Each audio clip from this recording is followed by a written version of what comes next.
In the murky, gaslit sprawl of 19th century Paris, where the smoke of the Industrial Revolution mingled with the incense of old cathedrals, a war was being fought. It was not a war of armies, but of ideas, science against religion, the rational against the mystical. In the centre of this battlefield stood a man who refused to choose a side. He wore the tattered coat of a pauper and the invisible robes of a king. To the census takers, he was Alphonse Louis Constant, a failed priest and a political agitator. But to the secret history of the world, he was Éliphas Lévi Zahed, the man who would shatter the superstitions of the Middle Ages and construct the cathedral of modern magic. This is the story of how a shoemaker's son became the Magus of the century. The story begins in the aftermath of Napoleon's empire. Alphonse Louis Constant was born on February 8, 1810, in the humblest of circumstances, a shoemaker's shop on the left bank of Paris. He was a frail, sickly child, with eyes that seemed too large for his face, always looking inward. In the rough streets where other boys played at being soldiers, Alphonse played at being a priest. He would construct miniature altars out of scraps of leather and wood, celebrating Mass for an empty room. His intelligence was a beacon. The local parish priest noticed the shoemaker's brilliant son and arranged for him to enter the seminary. For a poor boy in 1820s France, the church was the only ladder out of the gutter. Alphonse ascended that ladder with terrifying speed. He eventually entered the seminary of Saint-Sulpice, the West Point of French Catholicism. It was a cold, stone world of rigorous discipline, silence and study. Here, Alphonse devoured the library. He mastered Latin, Greek, and crucially, Hebrew. He read the church fathers, but he also found the dusty, neglected volumes that whispered of older things, Gnosticism, Christian mysticism, and the vague, forbidden outlines of the Kabbalah. He was on the fast track to a comfortable, prestigious life. He was ordained a sub-deacon, then a deacon. The priesthood was weeks away. Then the world of flesh collided with the world of spirit. In 1836 he was assigned to teach catechism to young girls. Among them was Adele Allenbach. She was not a temptress, and Alphonse was not a predator. It was a deeply sentimental romantic infatuation. But for a man whose entire worldview was built on absolute purity, the sudden intrusion of human emotion was a catastrophe. He realized, with the crushing weight of integrity, that he could not take the vow of celibacy without lying to God. He confessed his doubts to his superiors. They were not understanding. In a matter of days, the golden boy of Saint-Sulpice was cast out. The fallout was immediate and brutal. His mother, a woman of fierce, simple piety, who had pinned her entire life's worth on her son becoming a priest, was devastated. When he returned home, disgraced and defrocked, though technically never frocked as a priest, she could not bear the shame. She had ended up taking her own life shortly after his return. Alphonse was 26 years old. He had no career, no money, and his mother's death on his conscience. The church had rejected him, but God, he felt, had not. He wandered into the streets of Paris, a mystic without a temple. The Paris of the 1830s and 40s was a powder keg. The monarchy was failing, and the workers were starving. Alphonse, grieving and angry, found a new outlet for his religious fervour: radical socialism. He fell in with a strange crowd of bohemians, artists, and utopian dreamers. Among them was the eccentric mystic Ganot, who called himself the Mappa, a combination of Mama and Papa, and preached a bizarre religion of gender equality and reincarnation.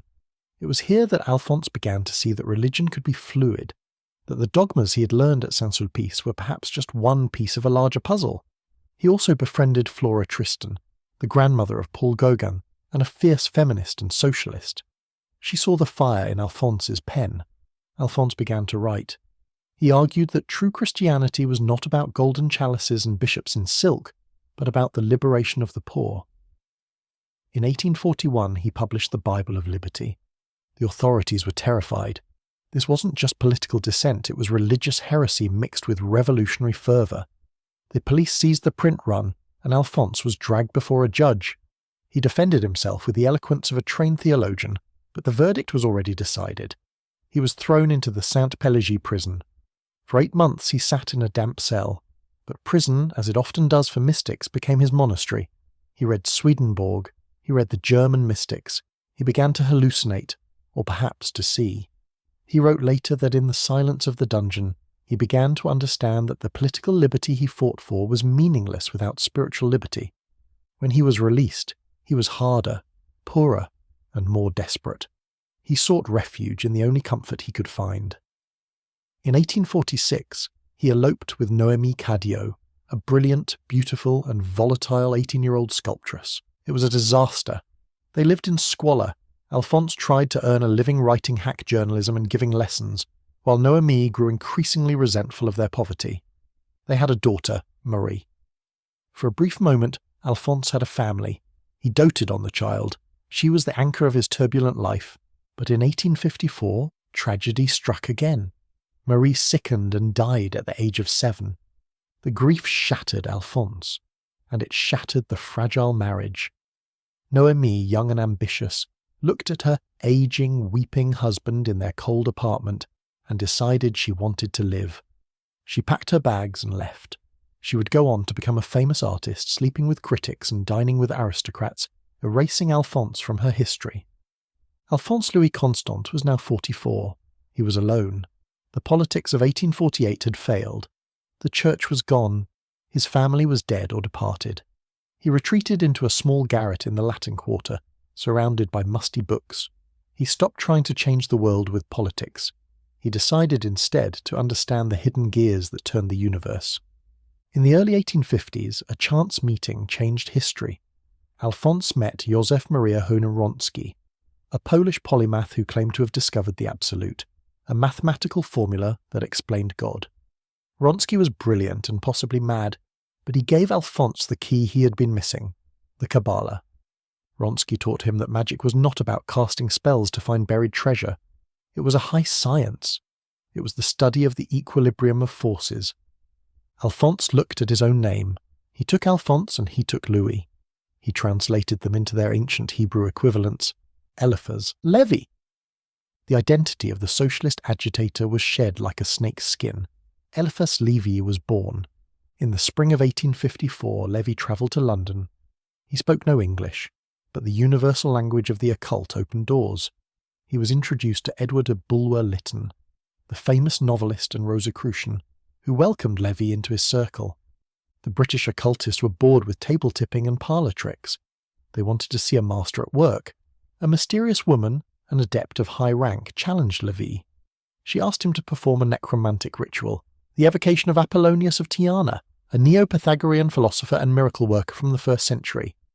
Lévi agreed. This was to be the test of his theories. He prepared for 21 days. He fasted. He abstained from meat and conversation. He prepared a chamber with mirrors, pentagrams, and burning vervan. On the night of the ritual, dressed in white robes, sword in hand, he entered the circle. As he chanted the ancient invocations, the room began to change. The timberwork creaked. The candles sputtered. A deep, bone-chilling cold permeated the air.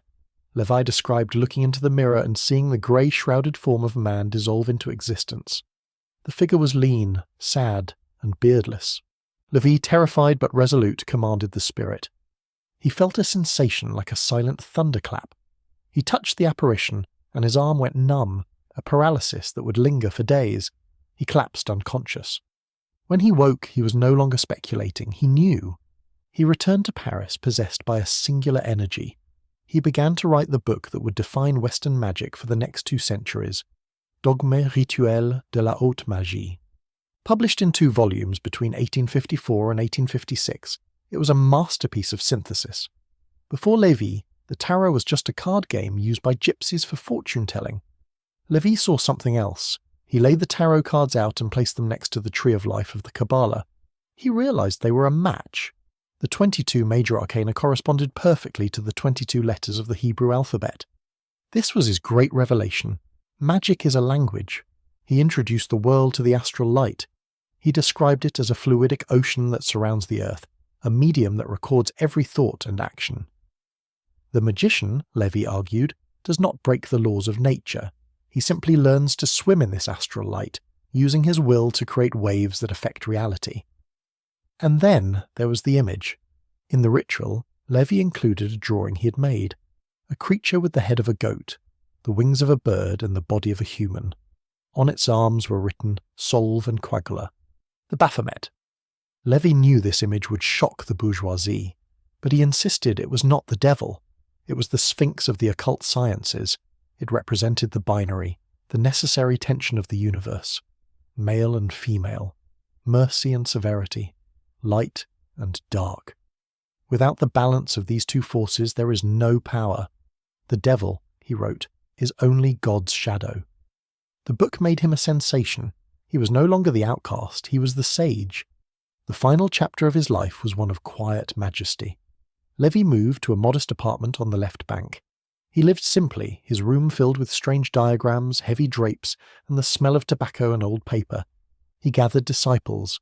The most devoted was Baron Spedalieri, a wealthy Italian nobleman. For years they exchanged over 1,000 letters, a correspondence that serves as a graduate course in high magic. Lévi taught Spedalieri that the true great work was not turning lead into gold, but turning the leaden human soul into spiritual gold.